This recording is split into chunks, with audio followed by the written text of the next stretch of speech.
আসসালামু আলাইকুম। আমন্ত্রণ বাংলা ভিশন সংবাদে আপনাদের সাথে আছি আমি শফিক রায়হান। শুরুতেই বিআরবি কেবলস সংবাদ শিরোনাম।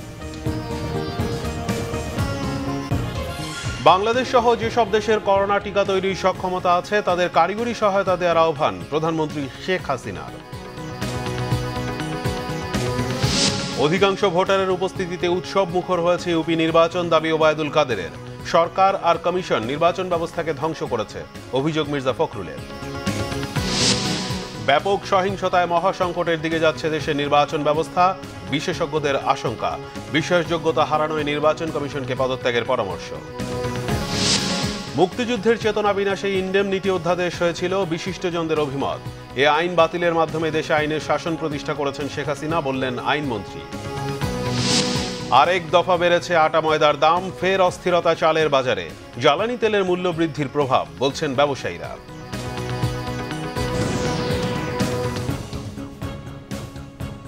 দেখছিলেন বিআরবি কেবলস সংবাদ শিরোনাম, এবারে বিস্তারিত। বিশ্বজুড়ে করোনা টিকার স্বল্পতা দূর করতে বাংলাদেশের মতো টিকা উৎপাদনে সক্ষম দেশগুলোকে কারিগরি সহায়তা দেওয়ার আহ্বান জানিয়েছেন প্রধানমন্ত্রী শেখ হাসিনা। প্যারিসে অনুষ্ঠিত সাউথ ও ত্রিপক্ষীয় এক আলোচনায় প্রধানমন্ত্রী আহ্বান জানান। অনুষ্ঠানে দেওয়া বক্তব্যে প্রধানমন্ত্রী তৃতীয় বিশ্বের দেশগুলোতে করোনা টিকার স্বল্পতার বিষয়টি জোরালোভাবে তুলে ধরেন। বলেন, বাংলাদেশের মতো যেসব দেশের টিকা উৎপাদনের সক্ষমতা রয়েছে তাদের কারিগরি সহায়তা দেওয়ার মাধ্যমে বিশ্বজুড়ে করোনা টিকার স্বল্পতা দূর করা সম্ভব। বাংলাদেশের লিঙ্গ সমতা অর্জনের সফলতা তুলে ধরে প্রধানমন্ত্রী বলেন, বিশ্বের অর্ধেক মানুষকে উন্নয়নের বাইরে রেখে উন্নত সমাজ গঠন সম্ভব নয়।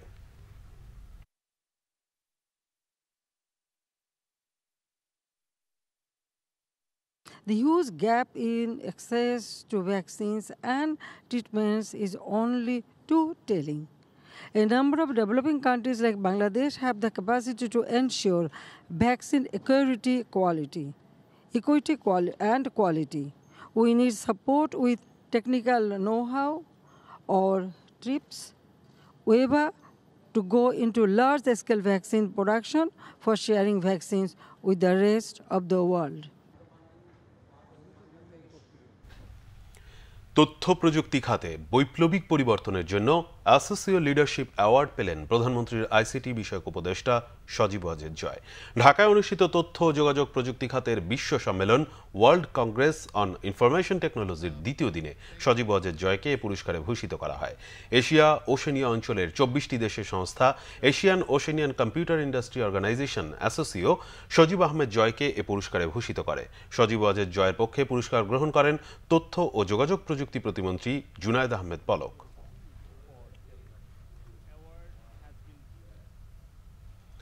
আওয়ামী লীগের সাধারণ সম্পাদক ওবায়দুল কাদের বলেছেন, দ্বিতীয় দফা ইউপি নির্বাচনে হতাহতের ঘটনা অত্যন্ত দুঃখজনক। তবে এই নির্বাচনে ৬০ থেকে ৭০% ভোটারের উপস্থিতিতে স্বতঃস্ফূর্ত এবং উৎসব মুখর পরিবেশে অনুষ্ঠিত হয়েছে।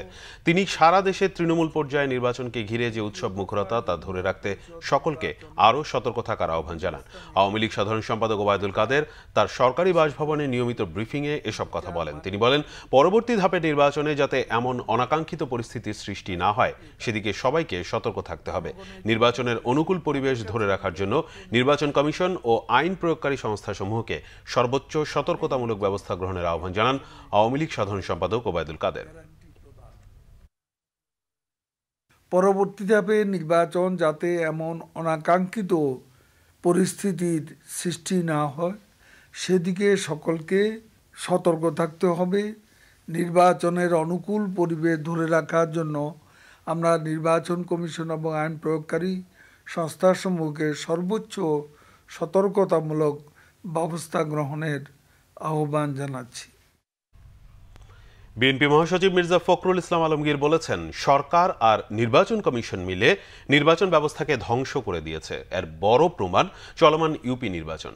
বনানীর রেন্ট্রি হোটেল ধর্ষণ মামলায় যে রায় হয়েছে তাতে পুরো নারী জাতির অপমান বলে মনে করেন বিএনপি মহাসচিব। এদিকে দলের স্থায়ী কমিটির সদস্য গয়েশ্বর চন্দ্র রায় বলেছেন, বিএনপির লড়াই হচ্ছে জনগণের ভোটের অধিকার প্রতিষ্ঠা করা। ৭ নভেম্বর জাতীয় বিপ্লব ও সংহতি দিবস উপলক্ষে জাতীয় প্রেস ক্লাবে আলোচনার আয়োজন করে জাতীয় গণতান্ত্রিক পার্টি জাকপা। আলোচনায় বিএনপি মহাসচিব বলেন, পুরো দেশ একটি দুঃসময় পার করছে। মানুষ যে কষ্ট পাচ্ছে তা বোঝার ক্ষমতা সরকারের নেই বলেও মন্তব্য করেন তিনি। মন্ত্রীরা বলছে যে না, এটা তেমন কিছু না, একটু সাধারণ ঝগড়াঝাটি, নির্বাচন কমিশন বলছে যে খুব সুষ্ঠু অবাধ নির্বাচন হয়েছে, ওই যেটা আপনার সংঘর্ষ হয় এর দায় দায়িত্ব আমাদের না। লজ্জা নাই, শরম নেই। এই সব কিছুর মূলে হচ্ছে এই সরকার, সব কিছুর মূলে হচ্ছে আজকে শেখ হাসিনা। তারা অত্যন্ত সচেতনভাবে, পরিকল্পিতভাবে বাংলাদেশ থেকে গণতন্ত্রকে নির্বাসিত করেছে। মন্তব্য করেন বনানীর এন্ট্রি হোটেলের ধর্ষণ মামলার রায়ের পর্যবেক্ষণ নিয়েও। They are so powerful, তাদের এত টাকা, জুয়েলারি, এমপি, এই সমস্ত, যার ফলে কি হয়েছে, আজকে সমস্ত নারী জাতিকে অপমান করে এদেরকে খালাস দেওয়া হয়েছে। এদিকে জ্বালানি তেল সহ দ্রব্যমূল্যের ঊর্ধ্বগতির প্রতিবাদে জাতীয় প্রেস ক্লাবের সামনে প্রতিবাদ সভা করে বিএনপি ঢাকা জেলা। এতে দলের স্থায়ী কমিটির সদস্য গয়েশ্বরচন্দ্র রায় বলেন, বর্তমান সরকার যে ভোটাধিকারে বিশ্বাস করে না তার প্রমাণ বর্তমান ইউপি নির্বাচন। কোনো রাজনৈতিক দল তাতে অংশ না নিলেও তারা নিজেরাই নিজেদের ভোট দিতে দিচ্ছে না। তাদের নিজের দলের লোকরা প্রতিযোগিতা করছে, সেই প্রতিযোগিতায় তারা মেনে নিতে পারে না। তার মানে হলো এক কথায়, শেখ হাসিনার সরকার, শেখ হাসিনার আওয়ামী লীগ গণতন্ত্রে বিশ্বাস করে না, মানুষের ভোটের অধিকারে বিশ্বাস করে না। বর্তমান সরকারের বিদায়ে সবাইকে ঐক্যবদ্ধ হওয়ার আহ্বান জানান বক্তারা। আহমেদ সরওয়ার, বাংলা ভিশন, ঢাকা। সন্ত্রাসীদের গুলিতে নিহত হয়েছেন রাজবাড়ীর বাণীবহ ইউনিয়ন আওয়ামী লীগের সভাপতি ও সাবেক চেয়ারম্যান আব্দুল লতিফ মিয়া। স্থানীয়রা জানায়, বৃহস্পতিবার রাত 12টার দিকে উপজেলা আওয়ামী লীগের সভাপতির বাড়ি থেকে দলীয় কাজ শেষে বাড়ি ফিরছিলেন আব্দুল লতিফ। এ সময় নিজ বাড়ির কাছেই সন্ত্রাসীদের গুলিতে গুরুতর আহত হন ইউনিয়ন আওয়ামী লীগের সভাপতি। এ সময় তার চিৎকারে পরিবারের লোকজন ও স্থানীয়রা ঘটনাস্থলে গিয়ে তাকে উদ্ধার করে প্রথমে সদর হাসপাতালে ও পরে ফরিদপুর মেডিকেল কলেজ হাসপাতালে নেয়। অবস্থা গুরুতর হলে সেখান থেকে ঢাকা নেয়ার পথে মৃত্যু হয় তার। পুলিশ জানায়, তার শরীরে বিভিন্ন স্থানে 5টি গুলির চিহ্ন পাওয়া গেছে। এ ঘটনায় সন্ত্রাসীদের চিহ্নিত করে গ্রেফতারের চেষ্টা চলছে বলেও জানায় পুলিশ। আসছে 23 ডিসেম্বর অনুষ্ঠিতব্য ইউনিয়ন পরিষদ নির্বাচনে আওয়ামী লীগের মনোনয়ন প্রত্যাশী ছিলেন আব্দুল লতিফ মিয়া। ধামরাইয়ের ইউনিয়ন পরিষদ নির্বাচন পরবর্তী সহিংসতায় আলাদা জায়গায় নিহত হয়েছে 2 জন, আহত কমপক্ষে 38 জন। স্থানীয়রা জানায়, বৃহস্পতিবার রাতে উপজেলার কুল্লা ইউনিয়ন পরিষদ নির্বাচনের ফলাফল ঘোষণার পর পাল্লী গ্রামের স্বতন্ত্র প্রার্থী সমর্থক সুজন আলীকে পাশের গ্রামের রশিদ হাজির বাড়িতে ডেকে নেয়। এরপর তার উপর হামলা চালায় তারা। এ খবর এলাকায় ছড়িয়ে পড়লে পাল্লী গ্রাম থেকে সুজনের সমর্থকরা রশিদ হাজির বাড়িতে হামলা চালায়। এ সময় রশিদ হাজির 2 ছেলে রাতুল ও অর্ণব সহ উভয় পক্ষের কমপক্ষে 13 জন আহত হয়। হতাহতদের উদ্ধার করে হাসপাতালে নেওয়া হলে সেখানে চিকিৎসাধীন অবস্থায় মারা যান রাতুল। এদিকে ইউনিয়ন পরিষদ নির্বাচনের ফলাফল ঘোষণার পর কথা কাটাকাটির জেরে গোলাম মোস্তফা ও গাউসুল আজমের নেতৃত্বে যুবলীগের সাধারণ সম্পাদক আনোয়ার হোসেনের বাড়িতে হামলা চালায় তাদের সমর্থকরা। এ সময় ঘটনাস্থলে মৃত্যু হয় কুরঙ্গি গ্রামের ইউনিয়ন স্বেচ্ছাসেবক লীগের সাধারণ সম্পাদক আনোয়ার হোসেনের সমর্থক নাসির উদ্দিনের।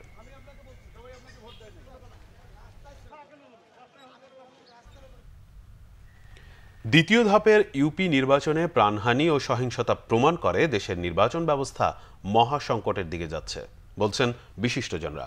নির্বাচন কমিশনের মন্তব্য হাস্যকর ও দায়িত্বজ্ঞানহীন বলেও মন্তব্য তাদের। জনগণের কাছে এই কমিশন বিশ্বাসযোগ্যতা হারিয়েছে, তাই পদত্যাগেরও পরামর্শ তাদের। দ্বিতীয় ধাপের ইউনিয়ন পরিষদ নির্বাচনে সহিংসতায় ঢাকা, নরসিংদী, কক্সবাজার, কুমিল্লা ও চট্টগ্রামে প্রাণহানি হয়েছে। ভোটকেন্দ্র দখল, ব্যালট পেপার ছিনতাই, সংঘর্ষের ঘটনা ঘটেছে দেশ জুড়ে। নির্বাচন পর্যবেক্ষকদের মতে সহিংসতা এদেশে নির্বাচনে নতুন নয়, তবে অবাধ ও নিয়ন্ত্রণহীনতা দুঃখজনক। দলীয়করণ চরম রূপ নিয়েছে বলে পরিস্থিতি ভয়াবহ হচ্ছে বলে মত তাদের।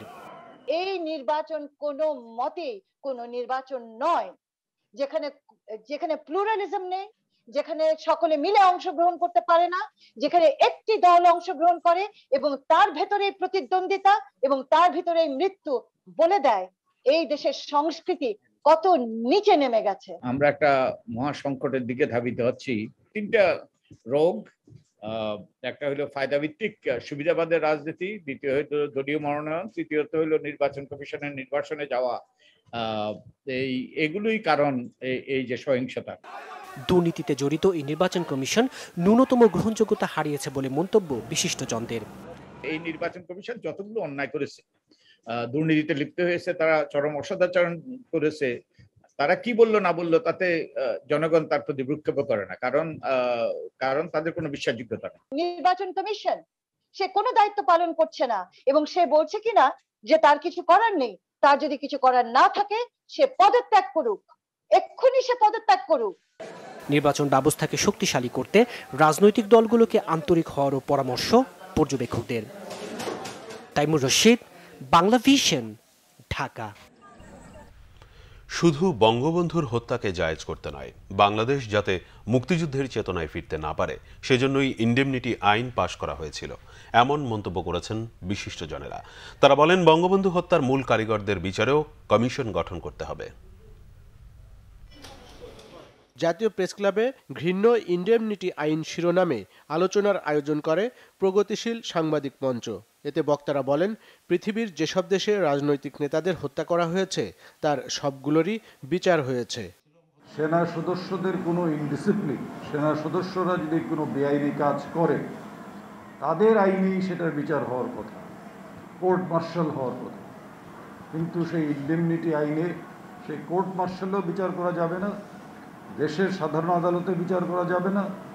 অর্থাৎ হত্যাকারীদের যত রকমভাবে প্রোটেকশন দেয়া যায়, তাদেরকে দায়মুক্ত রাখা যায়, সব কিছুই সেই আইনে যুক্ত করা হয়েছে। যে ধরনের রক্ষা এই তথাকথিত অধ্যাদেশ বলে দেওয়া হয়েছিল সেটি ছিল সর্বাঙ্গীন, অর্থাৎ এই খুনের ষড়যন্ত্রকারী, খুনের পরিকল্পনাকারী, পরিকল্পনা বাস্তবায়ন যারা করেছে তাদের কারোর বিরুদ্ধেই ন্যূনতম কোনো আইনি পদক্ষেপ নেওয়া যাবে না, এটাই ছিল অর্ডিন্যান্সের কথা।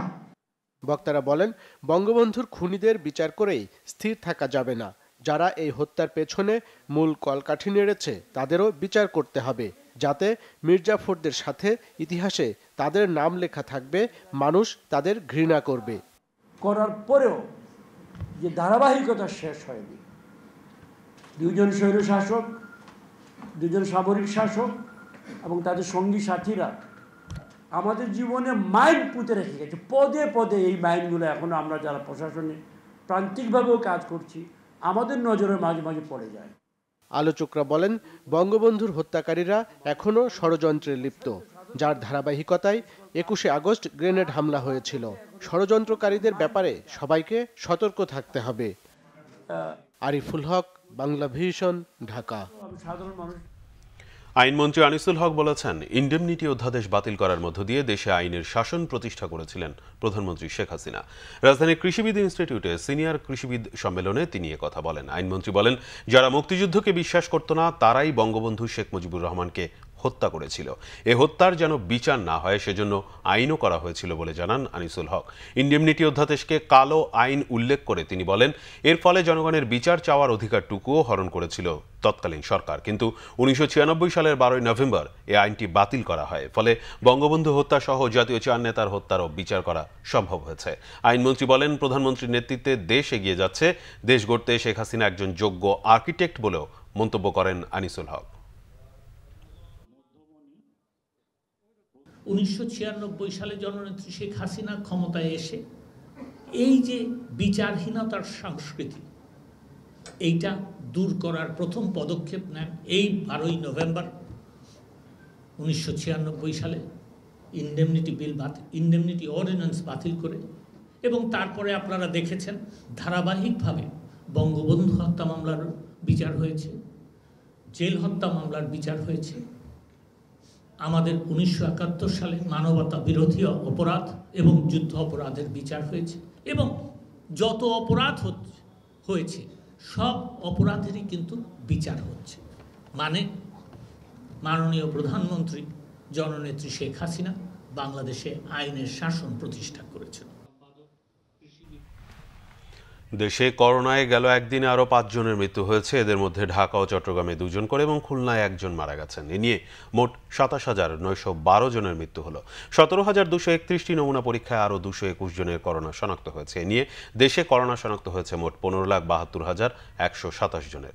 নতুন 219 জন সহ মোট সুস্থ হয়েছে 15,36,111 জন। নমুনা পরীক্ষা বিবেচনায় শনাক্তের হার 1.28, শনাক্ত বিবেচনায় সুস্থ 97.71 এবং মৃত্যুর হার 1.78। শুক্রবার স্বাস্থ্য অধিদপ্তরের পক্ষ থেকে এসব তথ্য জানানো হয়। সেতু বন্ধ হওয়ায় চরম ভোগান্তিতে ঢাকা ময়মনসিংহ মহাসড়কে চলাচলকারী লাখো মানুষ। তীব্র যানজটে নাকাল তারা। তুরাগ নদীর ওপর টঙ্গীর ৩টি সেতুর একটির স্ল্যাব ধসে পড়ায় এই অচলাবস্থা তৈরি হয়েছে। বন্ধ করে দেওয়া হয়েছে বাকি দুটি সেতুও। শুক্রবার ছুটির দিনেও তীব্র এ যানজট ঢাকা ময়মনসিংহ মহাসড়কে। স্ল্যাব ধসে যাওয়া তুরাগ নদীর ওপরের টঙ্গী ব্রিজ বন্ধ করে দেওয়ায় এ অবস্থা। ঢাকা ময়মনসিংহ মহাসড়কে গাজীপুরের সাথে রাজধানীর যোগাযোগের একমাত্র পথ টঙ্গী সেতু। বুধবার একটি সেতুর স্ল্যাব ফুটো হয়ে তৈরি হয়েছে গর্ত। ঝুঁকিপূর্ণ হওয়ায় যান চলাচল বন্ধ করে দেওয়া হয়েছে এ সেতুতে।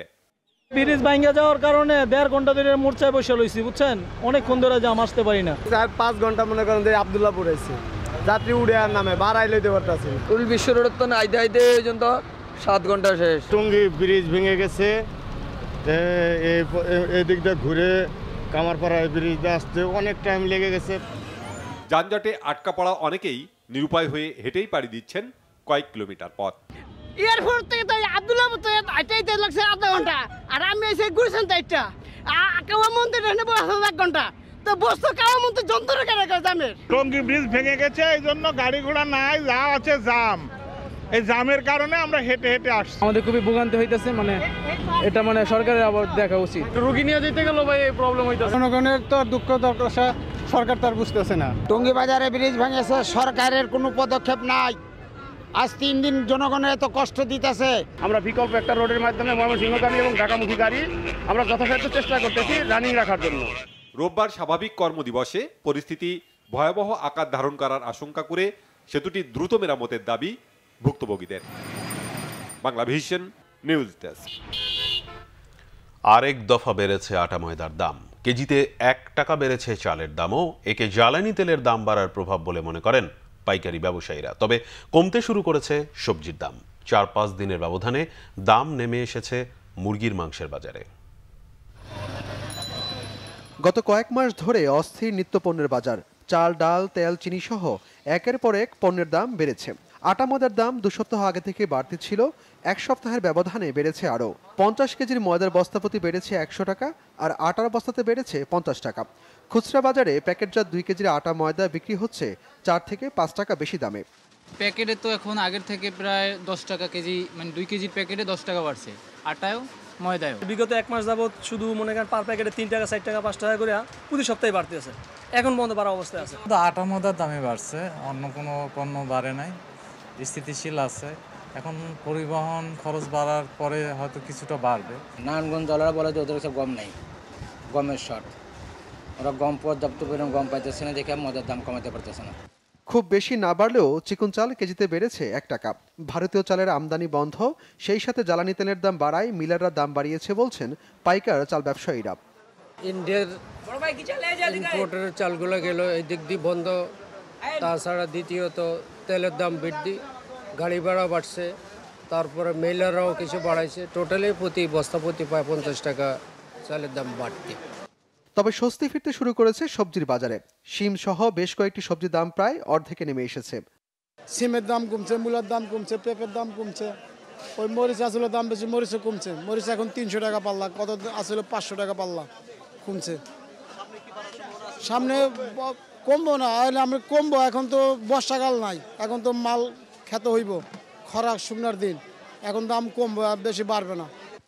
মুরগির মাংসের দামও কমেছে। সোনালী মুরগির দাম কেজিতে কমেছে 50 টাকা এবং ব্রয়লার কমেছে 20 থেকে 30 টাকা।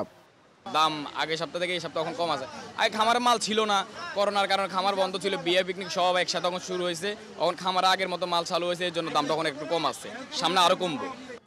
তবে ডিমের দাম ডজনে বেড়েছে 5 টাকা। সামনে দাম কমে আসবে বলছেন বিক্রেতারা। নাইম হাসান, বাংলা ভিশন, ঢাকা। পর্যটন নগরী কক্সবাজারে শুরু হয়েছে বীমা প্রতিষ্ঠান সমূহের প্রধান মানি লন্ডারিং প্রতিরোধ পরিপালন কর্মকর্তা সম্মেলন 2021। সম্মেলনে প্রধান অতিথি হিসেবে উপস্থিত ছিলেন অর্থ মন্ত্রণালয়ের আর্থিক প্রতিষ্ঠান বিভাগের সচিব শেখ মোহাম্মদ সেলিমুল্লাহ।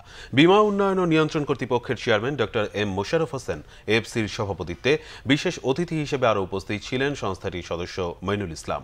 এছাড়া বাংলাদেশ ইন্স্যুরেন্স ফোরামের প্রেসিডেন্ট এবং পপুলার লাইফ ইন্স্যুরেন্সের ব্যবস্থাপনা পরিচালক ও CEO B M Yusuf Yusuf Ali, আর্থিক প্রতিষ্ঠান বিভাগের অতিরিক্ত সচিব আব্দুল্লাহ হারুন পাশা, বাংলাদেশ ব্যাংকের নির্বাহী পরিচালক মোহাম্মদ মাসুদ বিশ্বাস এবং মার্কেন্টাইল ইন্স্যুরেন্স কোম্পানি লিমিটেডের ব্যবস্থাপনা পরিচালক ফিরোজ আহমেদ উপস্থিত ছিলেন। বাংলাদেশে আগামী 10 বছরের জন্য লস অ্যান্ড ড্যামেজ ফান্ড চালু সহ জলবায়ু তহবিলের টাকা ব্যয়ে স্বচ্ছতা নিশ্চিতের উপর জোর দিয়েছেন বিশ্লেষকরা। একই সাথে কার্বন নিঃসরণকারী দেশগুলো থেকে যথাযথ ক্ষতিপূরণ আদায়ে আরও জোরালো ভূমিকার তাগিদ দেন তারা। জলবায়ু ঝুঁকি মোকাবেলায় বিশ্ব নেতৃত্বের ভূমিকা নিয়ে রাজধানীতে এক ছায়া সংসদে বক্তারা একথা বলেন। জলবায়ু ঝুঁকি মোকাবেলায় বিশ্ব নেতৃত্বের ভূমিকা উৎসাহ ব্যঞ্জক শীর্ষক বিতর্কের আয়োজন করে ডিবেট ফর ডেমোক্রেসি। শুক্রবার রাজধানীর এফডিসিতে প্রতিযোগিতায় অংশ নেন সাউথ ইস্ট ও স্ট্যামফোর্ড বিশ্ববিদ্যালয়ের বিতার্কিকরা। বাংলাদেশের প্রতি 7 জনের একজন বাস্তুচ্যুত হচ্ছে মানুষ বিকার, এবং 2050 সালের মধ্যে যা 1,30,00,000 পৌঁছাবে মানুষ বিকার। পৃথিবীর এমন কোন নজির দেখাইতে পারবেন না যেটা আমার উপকার হবে না, আমি আরেকজনের উপকার করার জন্য বসে থাকবো। তারা নিজেদেরটাই করবে, সেখান থেকে আমাদের ভালো দিকটা বাছাই করতে হবে। ডিবেট ফর ডেমোক্রেসির চেয়ারম্যান হাসান আহমেদ চৌধুরী কিরণ বলেন, 1% নিচে কার্বন নিঃসরণ করেও উন্নত দেশগুলোর বলি হতে হয়েছে বাংলাদেশকে। এজন্য 10 দফা সুপারিশ দেওয়া হয় অনুষ্ঠানে।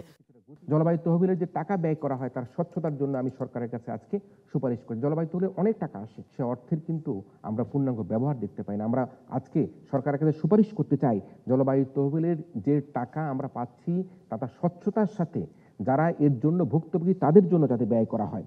আগামী 10 বছরের মধ্যে লস অ্যান্ড ড্যামেজ ফান্ড চালু করা, এটা কিন্তু আলোচনায় আসছে। লস অ্যান্ড ড্যামেজ ফান্ড চালু করার কিন্তু এখনো পর্যন্ত বাস্তব কোনো পরিকল্পনা আমরা এখনো দেখতে পাইনি। বিতর্ক অনুষ্ঠানে উন্মুক্ত বিশ্ববিদ্যালয়ের উপাচার্য অধ্যাপক মাহবুবা নাসরিন বলেন, আর্থিক ক্ষতিপূরণ সহ ধনী দেশগুলোকে কার্বন নিঃসরণ বন্ধে জোরালো পদক্ষেপ নিতে হবে। আমাদের বাংলাদেশে যে প্রকল্পগুলি দেয়া হয় সেই প্রকল্পগুলি যখন কাজ করে তখন গবেষণা ভিত্তিক, এবং আমরাও গবেষণা করতে যেয়ে দেখেছি যে সবসময় স্বচ্ছতার সাথে সেই অর্থটা ব্যয় হচ্ছে না। সব প্রতিষ্ঠান হয়তো একইভাবে যোগ্য নয়। তো এরকম যদি হয় সেটা আমার মনে হয় যে আরো বেশি খতিয়ে দেখা প্রয়োজন আছে। বিতর্কে বিজয়ী হয় স্ট্যামফোর্ড ইউনিভার্সিটির বিতার্কিকরা। সৈয়দ আব্দুল মুহিত, বাংলা ভিশন, ঢাকা। যুবলীগ চেয়ারম্যান শেখ ফজলে শামস পরশ বলেছেন, বঙ্গবন্ধুর সোনার বাংলা বাস্তবায়নে অতন্ত্র প্রহরী হিসেবে কাজ করছে বাংলাদেশ আওয়ামী যুবলীগ। সংগঠনটির 49তম প্রতিষ্ঠাবার্ষিকী উপলক্ষে বর্ণাঢ্য শোভাযাত্রার উদ্বোধনকালে তিনি এসব কথা বলেন। সকালে রাজধানীর সোহরাওয়ার্দী উদ্যানের সামনে থেকে র্যালি শুরু হয়। দেশের বিভিন্ন প্রান্ত থেকে আসা হাজারো যুবলীগ কর্মী এতে অংশ নেন। নানা ধরনের ব্যানার, ফেস্টুন, প্ল্যাকার্ড ও বাদ্যযন্ত্র বাজিয়ে র্যালিটি শাহবাগ ও সায়েন্স ল্যাব হয়ে ধানমন্ডি 32 নম্বরে গিয়ে শেষ হয়। শেখ ফজলে শামস পরশ বলেন, প্রধানমন্ত্রী শেখ হাসিনার নেতৃত্বে সুখী ও সমৃদ্ধশালী দেশ গঠনে যুব সমাজ অগ্রণী ভূমিকা পালন করবে।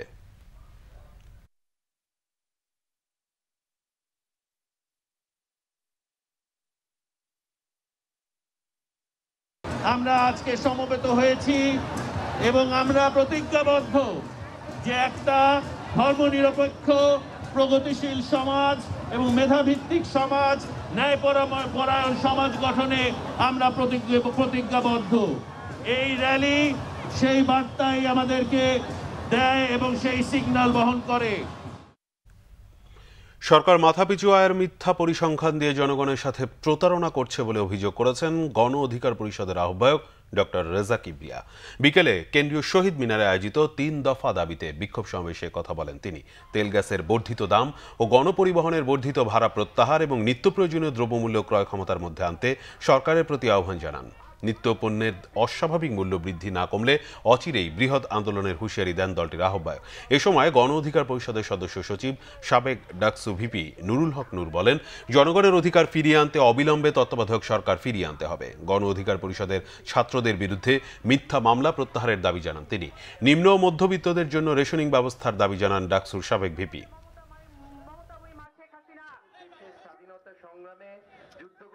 তারা মিথ্যা পরিসংখ্যান দেখিয়ে আমাদেরকে ভুলিয়ে ভালিয়ে রাখতে চেষ্টা করছে। $2000 মাথা পিছু আয়।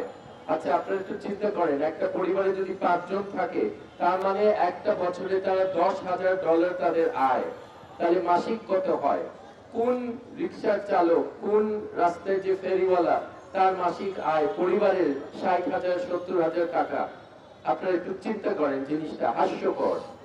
আপনারা গ্রামে গ্রামে আপনারা তৈরি থাকেন যে সামনে আমরা একটা বড় একটা সংগ্রামে নামছি। দ্রব্যমূল্য কমাও, সিন্ডিকেট ভাঙো, এই দাবিতে মানববন্ধন করেছে গণসংহতি আন্দোলন ঢাকা নগর কমিটি। সকালে রাজধানীর জাতীয় প্রেস ক্লাবের সামনে মানববন্ধন অনুষ্ঠিত হয়। এ সময় জ্বালানি তেলের দাম বৃদ্ধিতে জনগণের ভোগান্তি বেড়েছে উল্লেখ করে বক্তারা নিত্য প্রয়োজনীয় দ্রব্যের দাম কমানোর দাবি জানান। মানববন্ধনে গণসংহতি আন্দোলনের প্রধান সমন্বয়ক জুনায়েদ সাকি মানবিক মর্যাদা ও ন্যায় বিচারের বাংলাদেশ গড়ার দাবি জানান। মানববন্ধনে সংগঠনটির অন্যান্য নেতাকর্মীরা উপস্থিত ছিলেন।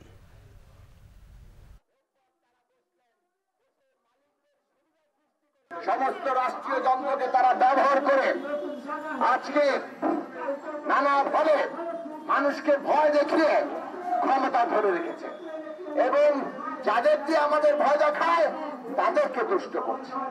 আর কি করে? আর মানুষের নানান ভাবে মানুষকে বিভ্রান্ত করে, মানুষকে বিভাজিত করে এবং এই বিভাজিত করতে গিয়ে তারা দেশের জনগণের বিভিন্ন অংশকে ভয়াবহ বিপদের দিকে ছেড়ে দেয়। নারায়ণগঞ্জের ফতুল্লার লালখা এলাকায় একটি বাসায় গ্যাস লাইনের লিকেজ থেকে বিস্ফোরণে নিহত হয়েছেন 2 নারী। এ ঘটনায় দগ্ধ 7 জনের চিকিৎসা চলছে ঢাকা মেডিকেলে। ঘটনা তদন্তে কমিটি গঠন করেছে জেলা প্রশাসন। সকালে লালখা মোড়ে মুক্তার মিয়ার ভবনে এ ঘটনা ঘটে। স্থানীয়রা জানায় 5তলা ভবনের নিচতলার ফ্ল্যাটে হঠাৎ বিস্ফোরণ হয়। এ সময় এক নারী ঘটনাস্থলেই দেয়াল চাপা পড়ে মারা যান। স্থানীয় হাসপাতালে মারা যান আরও এক নারী। দগ্ধ 7 জনের চিকিৎসা চলছে ঢাকা মেডিকেলের বার্ন ইউনিটে। নারায়ণগঞ্জ ফায়ার সার্ভিসের সহকারী উপপরিচালক আব্দুল্লাহ আল আরিফিন জানান, সকালে বিস্ফোরণের পরই আগুন লেগে যায়। ফায়ার সার্ভিসের 2টি ইউনিট আগুন নিয়ন্ত্রণে আনে। ফায়ার সার্ভিস জানিয়েছে রুমের ভেতরে জমে থাকা গ্যাস থেকে বিস্ফোরণের ঘটনা ঘটে থাকতে পারে। ঝালকাঠির সুগন্ধা নদীতে নোঙর করা তেলবাহী জাহাজে বিস্ফোরণে 2 জন নিহত, 8 জন আহত হয়েছে। স্থানীয়রা জানায় সকাল 8টার দিকে অটিসাগর নন্দিনী 3 নামের তেলবাহী জাহাজটির পাম্প রুম থেকে অকটেন খালি করার সময় পাইপের মধ্যে বিস্ফোরণ ঘটে। এ সময় আগুনে দগ্ধ হয়ে ঘটনাস্থলে মারা গেছেন সুকানি, কামরুল ইসলাম ও রিপন। পরে ফায়ার সার্ভিস ঘটনাস্থলে গিয়ে আগুন নিয়ন্ত্রণে আনে এবং আহতদের উদ্ধার করে হাসপাতালে পাঠায়। এরই মধ্যে দুর্ঘটনাস্থল ঘুরে দেখেছেন জেলা প্রশাসক জোহর আলী এবং পুলিশ সুপার ফাতিহা ইয়াসমিন। জাহাজে থাকা তেল দ্রুত সরিয়ে নেওয়ার নির্দেশ দেন তারা। লালমনিরহাটের গরল মালগড়া সীমান্তে বিএসএফ এর গুলিতে বাংলাদেশি 2 গরু ব্যবসায়ী নিহত হয়েছে। এ ঘটনায় নিখোঁজ রয়েছে একজন। শুক্রবার ভোরে পশ্চিমবঙ্গের কোচবিহার জেলার 75 বিএসএফ ব্যাটালিয়নের সদস্যদের গুলিতে নিহত হন তারা। নিহতরা হলেন কালীগঞ্জের গরলের মালগড়া গ্রামের ইদ্রিস আলী ও ভাসানী মিয়া। 2 বাংলাদেশির লাশ ভারতের অংশে পড়ে রয়েছে। এ ঘটনায় নিখোঁজ অপর গরু ব্যবসায়ী শফিকুল ইসলামও একই গ্রামের বাসিন্দা। স্থানীয়রা জানায় 8 থেকে 10 জনের একটি দল বৃহস্পতিবার রাতে গরু নিয়ে বাংলাদেশে ফেরার পথে বিএসএফ সদস্যরা তাদের লক্ষ্য করে গুলি চালায়। সে সময় গুলিবিদ্ধ হন 3 জন। সীমান্তে 2 জনের লাশ পড়ে থাকলেও গুলিবিদ্ধ অপরজনের কোনো সন্ধান মেলেনি এখনো। নিহত বাংলাদেশিদের লাশ ফেরত আনতে বিজিবির পক্ষে উদ্যোগ নেওয়া হয়েছে। আরও কিছু খবর নিয়ে এবার একটি ডেস্ক রিপোর্ট। যারা ধর্মের নামে সংঘাত সৃষ্টি করে তাদেরকে জাতীয় শত্রু হিসেবে উল্লেখ করেছেন ধর্ম প্রতিমন্ত্রী মোহাম্মদ ফরিদুল হক। শুক্রবার রাতে মাদারীপুর জেলা প্রশাসকের কার্যালয়ের সম্মেলন কক্ষে আয়োজিত এক আন্তঃধর্মীয় সংলাপ শেষে সাংবাদিকদের উদ্দেশ্যে একথা বলেন তিনি। মাদারীপুর জেলা প্রশাসক ডক্টর রহিমা খাতুন এর সভাপতিত্বে এ সময় আরও উপস্থিত ছিলেন সাবেক নৌপরিবহন মন্ত্রী বীর মুক্তিযোদ্ধা শাহজাহান খান, মাদারীপুর 3 আসনের সাংসদ ডক্টর আব্দুস সুবহান মিয়া ও পুলিশ সুপার গোলাম মোস্তফা রাসেল। রাজশাহীতে আয়োডিনযুক্ত লবণ আইন 2021 অবহিতকরণ কর্মশালা ও প্রধানমন্ত্রী শেখ হাসিনা ঘোষিত প্রণোদনা প্যাকেজের আওতায় ঋণের চেক বিতরণ অনুষ্ঠানের আয়োজন করা হয়। নগর ভবনের সিটি হল রুমে আয়োজিত কর্মশালায় প্রধান অতিথি হিসেবে উপস্থিত ছিলেন Rajshahi city mayor AHM Khairuzzaman Liton. বিশেষ অতিথি ছিলেন বিসিক চেয়ারম্যান মোস্তাক হাসান। কর্মশালা শেষে 5টি গ্রুপের মাঝে ঋণের চেক বিতরণ করেন মেয়র। ব্যাংকিং পেশায় 20 বছর উদযাপন করলেন উত্তরা ব্যাংকের 2001 ব্যাচের কর্মকর্তারা। এ উপলক্ষে রাজধানীর ধানমন্ডির একটি হোটেলে অনুষ্ঠিত হয় পুনর্মিলনী উৎসব। অনুষ্ঠানে চাকরিতে নিয়োগ পাওয়া, যোগদান সহ পেশাগত জীবনে নানা স্মৃতিচারণ করেন 2001 সালে প্রবেশনারি অফিসার হিসেবে যোগ দেয়া কর্মকর্তারা। অনুষ্ঠানে অন্যান্যের মধ্যে উপস্থিত ছিলেন বাংলাদেশ ব্যাংকের উপমহাব্যবস্থাপক হাসান তারিক খান ও জেবুন্নেসা করিমা, উত্তরা ব্যাংকের উপব্যবস্থাপক মোহাম্মদ মোজাম্মেল হক সহ আরও অনেকে। ইউনিভার্সাল মেডিকেল কলেজ ও হাসপাতালের পক্ষ থেকে ব্রাহ্মণবাড়িয়ার সরাইল উপজেলা স্বাস্থ্য কমপ্লেক্সে ইসিজি মেশিন, হুইলচেয়ার সহ বিভিন্ন চিকিৎসা সামগ্রী প্রদান ও বঙ্গবন্ধু কর্নারের উদ্বোধন করা হয়েছে। শুক্রবার বিকেলে সরাইল উপজেলা মিলনায়তনে উপজেলা পরিবার পরিকল্পনা কর্মকর্তার কাছে এসব সামগ্রী হস্তান্তর করেন হাসপাতালের ব্যবস্থাপনা পরিচালক ডাক্তার আশিস কুমার চক্রবর্তী। অনুষ্ঠানে প্রধান অতিথি ছিলেন জেলা প্রশাসক হায়াতুদ্দৌলা খান।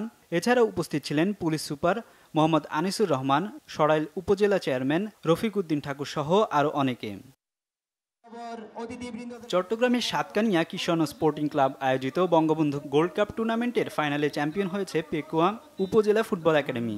শুক্রবার বিকেলে সাতকানিয়া শিববাড়ি এম.এ. মোতালেব কলেজ মাঠে অনুষ্ঠিত ফাইনালে বাঁশখালী 3 স্টার একাডেমিকে ট্রাইবেকারে 5-3 গোলে হারায় উপজেলা football academy.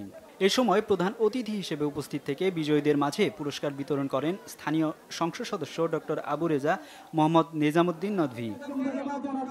Bangla vision news desk. সংবাদ শেষ করব। বিআরবি কেবল শিরোনামগুলো আরেকবার জানি।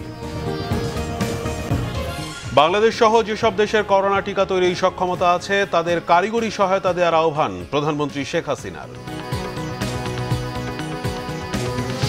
অধিকাংশ ভোটারের উপস্থিতিতে উৎসব মুখর হয়েছে ইউপি নির্বাচন, দাবি ওবায়দুল কাদেরের। সরকার আর কমিশন নির্বাচন ব্যবস্থাকে ধ্বংস করেছে, অভিযোগ মির্জা ফখরুলের। ব্যাপক সহিংসতায় মহাসংকটের দিকে যাচ্ছে দেশের নির্বাচন ব্যবস্থা, বিশেষজ্ঞদের আশঙ্কা। বিশ্বাসযোগ্যতা হারানোয় নির্বাচন কমিশনকে পদত্যাগের পরামর্শ। মুক্তিযুদ্ধের চেতনা বিনাশেই ইনডেমনিটি অধ্যাদেশ হয়েছিল, বিশিষ্টজনদের অভিমত। এ আইন বাতিলের মাধ্যমে দেশে আইনের শাসন প্রতিষ্ঠা করেছেন শেখ হাসিনা, বললেন আইনমন্ত্রী।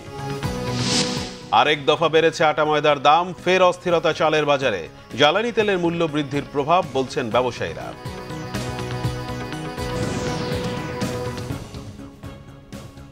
এই ছিল এখনকার মতো। পরের সংবাদ রাত 1টায় দেখার আমন্ত্রণ রইল। এছাড়া বাংলা ভিশন সংবাদ ও সংবাদ সংশ্লিষ্ট অনুষ্ঠান দেখতে ভিজিট করুন www.bbnews24.com ও facebook.com/banglavisionnews এবং সাবস্ক্রাইব করুন youtube.com/banglavisionnews। এতক্ষণ সাথে থাকায় ধন্যবাদ।